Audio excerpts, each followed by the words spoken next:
An'im. Namun saya lihat ini adalah pengkhususan bagi Aisyah radhiyallahu anha. Kita kembali kepada hadis yang kukuh, yang umum adalah yang penduduk yang berada di dalam kawasan miqat, batas miqatnya adalah di mana mereka tinggal. Mana mereka tinggal, disitulah miqat makaninya. Ini sekadar untuk melengkapi pembahasan miqat. Can we understand all this? Alright. Alhamdulillah, mudah-mudahan tentang miqat ini dapat kita fahami dengan jelas supaya tidak keliru. Selanjutnya kita sambung kepada pembahasan ihram. Muka surat 3, pembahasan ihram.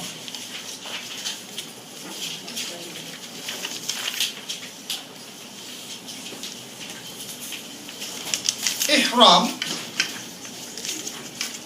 adalah salah satu rukun haji dan umrah yang wajib kita patuhi. I think by now, sampai saat ini, mudah-mudahan kita dapat programkan di dalam komputer kita, maknanya dalam otak kita lah, dalam pemikiran kita, bahawa we are doing umrah, kan, kita nak laksanakan umrah. Just remember, rukun umrah itu 4. Ihram, tawaf, sa'i, tahallul. Okey? Rukunnya 4. Ihram, tawaf, sa'i, tahallul. Now, kita bicara tentang rukun yang pertama, iaitu ihram. Apa itu ihram? Ihram adalah salah satu rukun haji dan umrah yang wajib kita patuhi. Dari segi bahasa, ihram itu bererti yang mengharamkan. Dari sudut syarak, ihram bermaksud memulai masuk ke dalam sesuatu ibadah. Maka, apabila syarak mewajibkan kita berihram untuk haji dan umrah, pelaksanaannya ialah kita melafazkan talbiyah haji ataupun umrah, di mana sejak saat kita memulai melafazkan talbiyah itu tadi, kita diharamkan beberapa perkara yang pada masa sebelumnya dihalalkan bagi kita. Dan sekaligus segala suruhan dan larangan yang terdapat di dalam mengerjakan ibadah haji maupun umrah wajib kita patuhi dan jauhi. Now, maknanya ihram ini adalah kita masuk ke dalam satu ibadah. Kalau ihram solat, I think I have explained last week or last 2 weeks. Ihram solat adalah takbir. Ketika kita takbir yang pertama yang disebut takbiratul ihram, kita sudah berihram untuk solat. Ihram umrah atau haji adalah apabila kita sampai batas tempat, kita berihram dengan bertalbiyah. Kalau nak umrah, labbaik Allahumma umrah. Kalau nak haji, labbaik Allahumma hajjan. Kalau haji qiran, artinya gabungkan haji dan umrah dalam satu package yang tidak dipisahkan dengan tahallul, maka kita kena lafaz dua-dua. Labbaik Allahumma hajjan wa umratan. Bingung tak? Tak bingung, Simple. I try to explain as simple as possible. Okay? Tapi bagi kita nak melaksanakan ibadah haji, jadi kita lebih konsentrate tentang umrah. Jadi kita lebih konsentrate tentang umrah. Bila kita sampai di batas tempat, miqat makani. Bagi lelaki harus mengenakan pakaian ihram. Bagi perempuan pakaian ihram itu juga. Cuma ada larangan-larangan tertentu. Itu nanti kita akan bicara nanti. Bagi lelaki harus dalam keadaan berpakaian ihram. And bagi lelaki maupun perempuan harus melafazkan talbiyah ihram, iaitu kalau nak umrah, labbaik Allahumma umrah. Cuba ikut. Labbaik Allahumma umrah. Mudah, dah pas pun. Dah pas dah. Labbaik Allahumma umrah. Nah, kemudian lepas tu baru kita sambung dengan talbiyah. Labbaik Allahumma labbaik, labbaik la syarika lak labbaik, innal hamda wan ni'mata laka wal mulk la syarika lak. Nah, ini kita ulang. Okay, back to our discussion. Itulah ihram umrah atau ihram haji. Sampai di miqat makani, batas tempat, kita dalam keadaan ihram melafazkan talbiyah ihram umrah. Labbaik Allahumma umrah.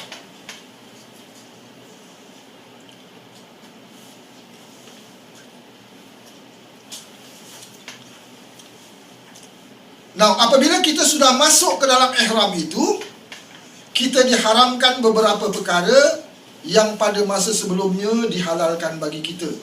Dan sekaligus segala suruhan dan larangan yang terdapat di dalam mengerjakan ibadah haji dan umrah wajib kita patuhi dan jauhi. Now, larangan-larangan yang terdapat sepanjang ibadah umrah maupun haji adalah sebagai berikut. Saya dah mudahkan.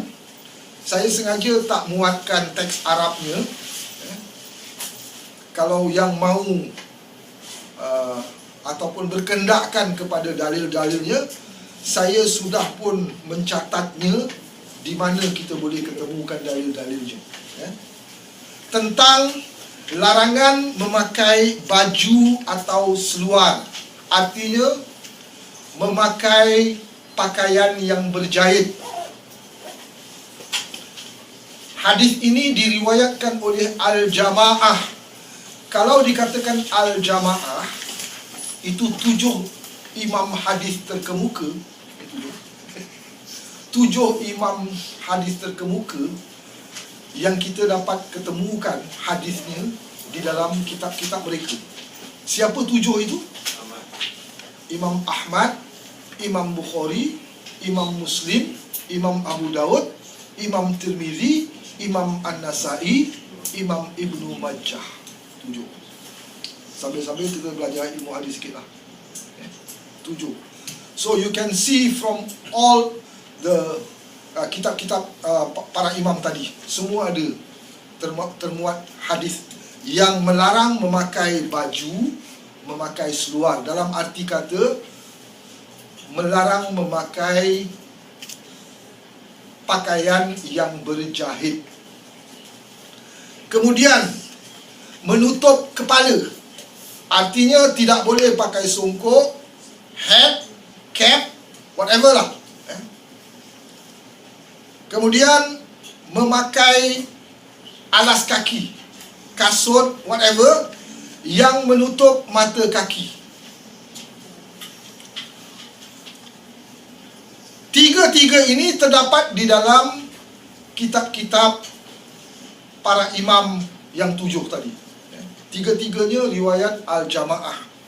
Dan ketiga-tiga larangan yang tersebut di atas, memakai pakaian yang berjahit, menutup kepala, memakai alas kaki yang menutup mata kaki, semua ini ditujukan kepada kaum lelaki. Perempuan boleh pakai tutup kepala dan bahkan wajib tutup kepala kan. Yang dilarang ini bagi laki-laki. Jadi ketika kita dalam keadaan ihram, tidak boleh pakai apa-apa yang menutup kepala, tidak boleh pakai apa-apa yang berjahit, dan tidak boleh pakai sarung kaki, alas kaki yang menutup mata kaki. That means stokin pun tak boleh. Sebab stokin nanti menutup mata kaki kan. Mata kaki tu apa? Ha? Jari. Buku lali. yang dengkulnya tu tak boleh menutup itu. Cuma ada yang mengatakan bagaimana dengan sandal? Sandal yang ada tali, tak ada jadi masalah. Tak ada jadi masalah. Jangan kita rumit-rumitkan sangat. Yang ada apa itu? Ikat tu, ada strap tu, kadang-kadang terbuka, kadang-kadang tertutup. Tak jadi masalah. Yang jelas kita tak boleh pakai yang grand, kasut yang menutup mata kaki kita, tak boleh.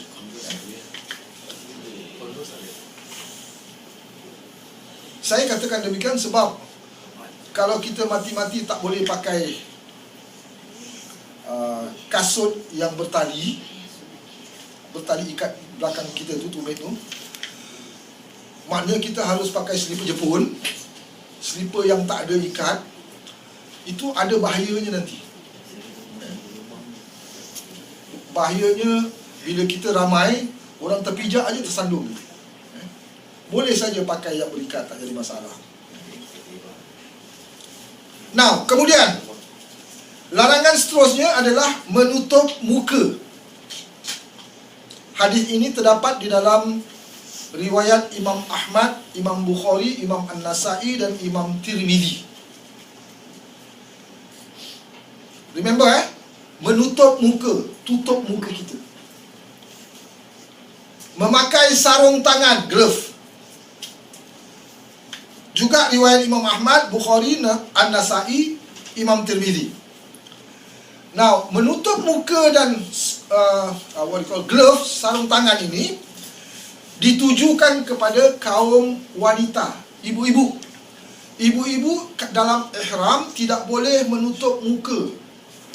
Artinya kalau yang ngotot bahawa aurat dalam Islam perempuan mesti pakai apa itu? Purda ketika melaksanakan umrah atau haji dalam keadaan ihram, tak boleh pakai itu purda, because you have to show your face. Tak boleh pakai glove. Glove tak boleh pakai.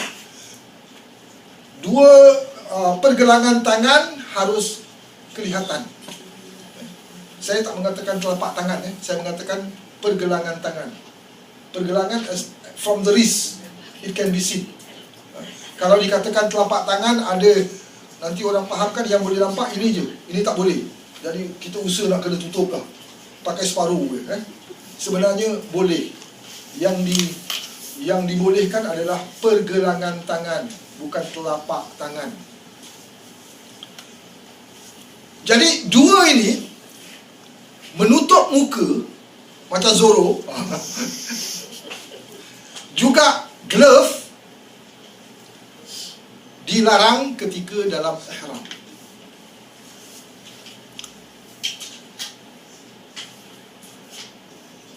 Kemudian yang seterusnya adalah memakai pakaian yang dicelup wangi-wangian.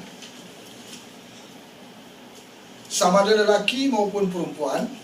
Ketika kalau lelaki kan nak berihram kena pakai pakaian ihram, iaitu dua helai kain, satu sebelah atas, satu sebelah bawah, satu untuk kain, satu untuk selendang. Tidak boleh kita celupkan dengan minyak wangi atau kita semburkan dengan minyak wangi. Begitu juga dengan kaum perempuan. Pakai baju tidak boleh spray minyak wangi, tidak boleh. Yang boleh spray ke badan. Kalau ke badan itu kemudian melekat ke baju, itu lain cerita. Yang tak boleh spray di baju, di pakaian lah. Jadi memakai pakaian yang dicelup wangi-wangian dilarang. Dan memakai wangi-wangian kecuali yang sudah dipakai sebelum ihram.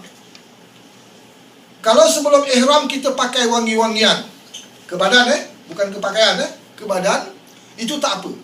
Tapi setelah dalam keadaan ihram, kita rasa bau kita dah hilang demi wangi, kita nak sembuh lagi, tak boleh. Dalam keadaan